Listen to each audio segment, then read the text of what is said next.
अभी आपने देखा मंडल नंबर 9 सुख 96 का मंत्र 17 आपने अच्छी तरह समझ लिया कि वो कब परमात्मा जो होता है, संस्कृत अच्छी तरह समझ में आएगी इनके अड़ंगा किए हुए ज्ञान से।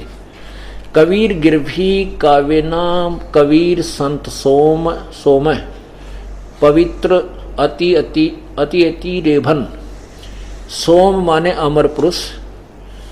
वो कबीर गिरघित शिशु ज्ञानम जानबूझकर प्रगट हुआ वो कबीर परमात्मा शिशु रूप में प्रगट बहुत ही शुद्धता के साथ अपने मरुतः विद्वान लोग यानी उसके जो अनुयायी जो होते हैं, मरुतः माने अनुयायी, बुद्धिमान लोग जो परमात्मा चाहते हैं तो वो उसकी महिमा गाते हैं। और वो वाणी जो है,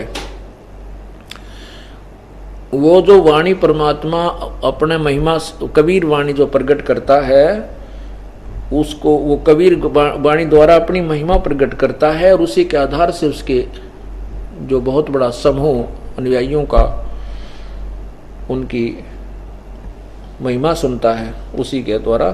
तो वो कबीर परमात्मा वो संत रूप में प्रकट अमर परमात्मा कबीर ही होता है। वो संत रूप में आता है यानी ऋषि रूप में वो परमात्मा ही होता है। अब 18वें में कमाल कर दिया।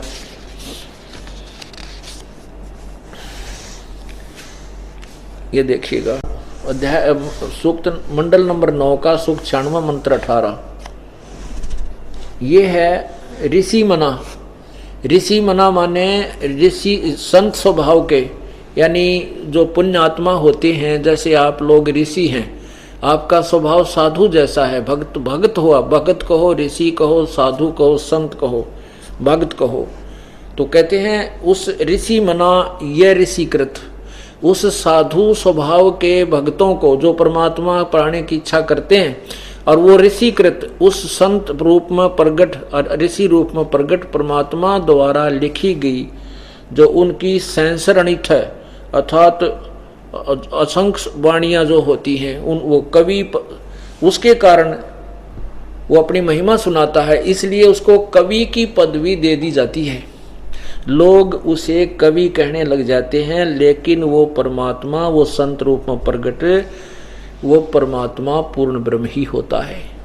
अब देखना ऋषि मना ये 18वां श्लोक है, 18वां मंत्र ऋग्वेद मंडल नंबर 9 सूक्त 96 का 18वां। ऋषि मना ये ऋषिकृत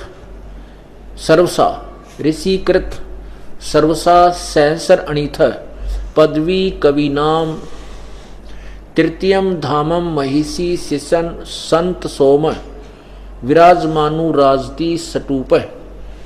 अब देखो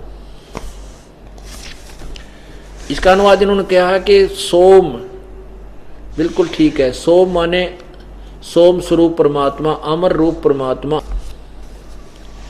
जिसके बारे में 17वें श्लोक मंत्र में कहा गया है। वो सोम स्वरूप अर्थात अमर परमात्मा पालन की इच्छा करता हुआ मही से जो महान वह परमात्मा तृतीयम धाम देवान और पितरान जैसा ही ज्ञान है, लेकिन ये तृतीयम धाम देखें हम, तृतीयम धाम से पृथक तीसरा जो मुक्ति धाम है उसमें विराजमान है। इन्होंने तो उठपटांग करना ही था। इसका सीधा अर्थ है कि तृतीय धामम विराजम, तीसरा जो मुक्ति धाम है उसमें विराजमान है, उसमें रहता है। विराजमान है तो एक देशीय है और साकार है। अच्छा, दूसरा ये है उसको प्रकाश करने वाला है, सतूप है, सतुमान है। अब सतूप का अर्थ होता है सटूप, ये सतूप नहीं है, ये सटूप है। ये देखना नीचे, यहाँ देखना, ये सटूप है, सटूप। इसको सटूप का अर्थ होता है गुंबद। सटूप माने गुंबद होता है, गोल आकार का गुंबद, मंदिर नुमाना।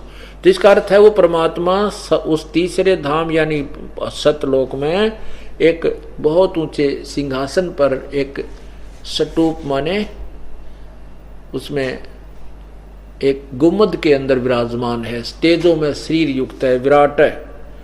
विराजम विराजमान राजती, विराजम अनुराजती, राजती माने तेजो में शरीर युक्त है।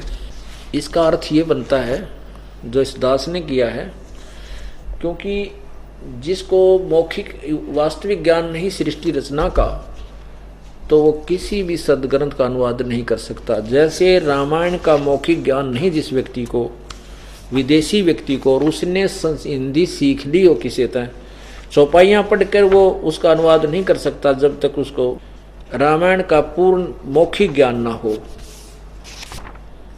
अब देखना, अब इस दास के द्वारा किया हुआ अनुवाद आप पढ़िएगा, प्रेमपूर्वक देखिएगा। ये है ऋग्वेद मंडल नंबर 9 सुख 96 मंत्र 17।